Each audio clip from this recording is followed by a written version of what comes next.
महाराष्ट्र में पंढरीनाथ की एक परम भक्ता रहती है, जिसका नाम है, जो भगवान की परम भक्त और विठ्ठल भगवान की, अगर आपने नाम सुना हो, महाराष्ट्र में पंढरपुर एक स्थान है, बहुत सुंदर ठाकुर जी के दर्शन है। पंढरीनाथ और रुक्मणी जी दोनों विराजमान हैं। तो वहां एक भक्ता रहती थी, जैनाबाई। भक्तमाल में उनका चरित्र आता है। तो जैनाबाई जो थी वो परम भक्त थी विठ्ठल भगवान की।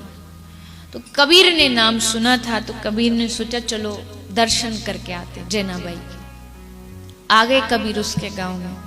अब जब आप किसी भक्त से, संत से मिलने जाते हो तो आपके मन में एक पिक्चर होती है कि वो बड़े शांत होंगे, चेहरे पर मुस्कुराहट होगी और भजन कर रहे होंगे, आसपास जो लोग बैठे वो भी कीर्तन कर रहे हो, ऐसी एक वो होता है कि संत ऐसे होते हैं।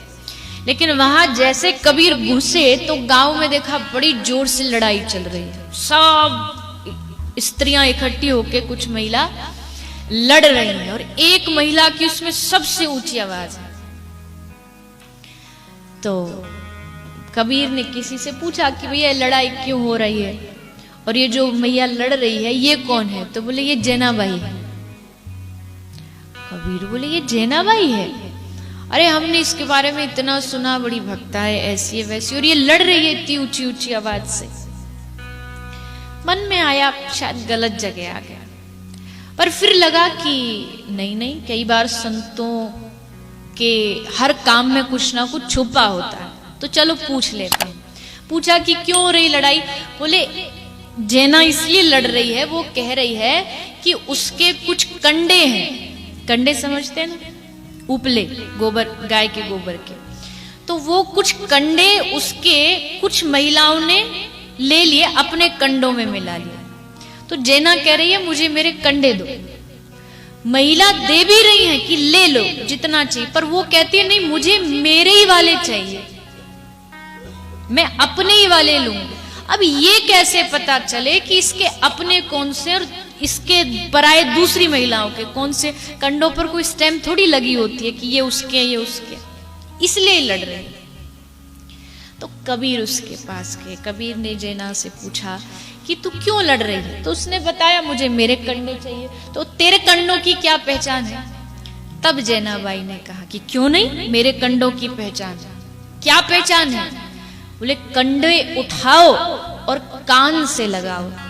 जिस कंडे, जिस उपले से कान पर लगाने से तुमको विठ्ठल विठ्ठल विठ्ठल विठ्ठल सुनाई दे दे, समझ जाना वो मेरे कंडे।